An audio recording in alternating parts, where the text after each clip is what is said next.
বন্ধুরা, শেষ মুহূর্তে কিভাবে আমেরিকা পাল্টি মারে আর নিজের কাছে দেশকে কিভাবে বিপদের মুখে ঠেলে দেয়, এর সবথেকে বড় উদাহরণ আপনারা আজকের এই ভিডিওটিতে জানতে পারবেন, যেটিতে এখন আপনারা বিশ্বাসও করবেন না। আমেরিকা শুধুমাত্র তার নিজের জন্য বাঁচে। যে দেশ তাদের সুবিধা সেটাই তাদের বন্ধু, আর বাকি সব শত্রু। হ্যাঁ বন্ধুরা, আমি এই আর্টিকেলটির কথা বলছি, যেটিতে আমেরিকা ইউক্রেন আর ইসরায়েলকে কত বড় ধোঁকা দিয়েছে। আসলে বন্ধুরা, জাগরণের আর্টিকেলের নিউজ অনুসারে আমেরিকার সরকার আর আমেরিকার সংসদের যুদ্ধে ব্যস্ত থাকা ইউক্রেন আর ইসরায়েলকে সাহায্য না করার জন্য সিদ্ধান্ত নিয়েছে, যেটা এখনকার ইসরায়েল আর ইউক্রেনের জন্য সব থেকে বড় ঝটকা। বলা হচ্ছে গত বছর আমেরিকার সরকার ইউক্রেন আর ইসরায়েলের জন্য প্রায় 9.7 লাখ কোটি টাকা মানে 118 আরব ডলার প্যাকেজকে মঞ্জুরি দিয়েছে। ভালো করে শুনুন, এই পয়সা আমেরিকা তার একদমই পকেট থেকে দিচ্ছে না। IMF এর তরফ থেকে as a emergency relief fund হিসাবে দিচ্ছিল ইউক্রেন আর ইসরায়েলকে, যেটিতে আমেরিকা মধ্যস্থতা করেছে। কিন্তু আপনারা যেমনটা দেখতে পাচ্ছেন, আমেরিকার মধ্যস্থতা ইউক্রেন আর ইসরায়েলকে দেওয়া এই প্যাকেজকে স্টপ করে দিয়েছে, তাও আবার এমন মুহূর্তে যখন দুটো দেশের পয়সা অবশ্যই প্রয়োজন। আমেরিকার সংসদে বক্তব্য এটাই যে আমেরিকাতে পরিস্থিতি একদমই সামান্য না।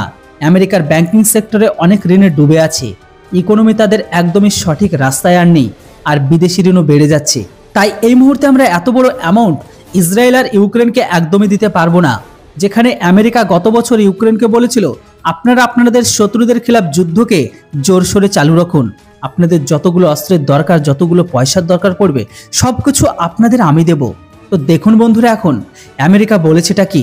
তো সেখানে বন্ধুরা যদি ইসরায়েলের কাছে যায়, তো ইসরায়েলের কাছে নিজেদের অস্ত্র আছে, সাথে নিজেদের কিছু বাজেটও আছে।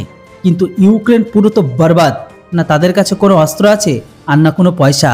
তাদের লোকেদের কাছে থাকার জন্য কোনো ঘর পর্যন্ত নেই। আমেরিকার ভরকারণতে এসে ইউক্রেন রাশিয়ার খেলাফ যুদ্ধকে শুরু করে, কিন্তু আজ এই ইউক্রেনকে শেষ হয়ে গেছে, তাই তাদের সাহায্য দেওয়া থেকে বারণ করে দিচ্ছে এখন আমেরিকা। এই জন্য ভারতের বিদেশ বিভাগ কিছুদিন আগে আমেরিকাকে নিয়ে এটা বলেছিল যে আমেরিকার সাথে ব্যবসায়িক সম্পর্ক অবশ্যই রাখুন, এটা পর্যন্ত ঠিক আছে, কিন্তু আমেরিকার সাথে সাথ দিয়ে তাদের মতে চললে সেটা হবে কিন্তু সব থেকে বড় ভুল। রাশিয়া ইউক্রেনকে এক হাত নিয়ে বলেছিল যে আমেরিকা শুধুমাত্র USA ফার্স্ট পলিসির জন্য বেঁচে আছে, এদের মতো মতলবী দেশ গোটা বিশ্বে আর কেউ নেই। আজ ইউক্রেন যে ধ্বংস হয়ে গেল তার প্রথম কারণ ছিল আমেরিকা, কেননা তারাই তো ইউক্রেন ন্যাটোর স্বপ্ন দেখিয়েছে।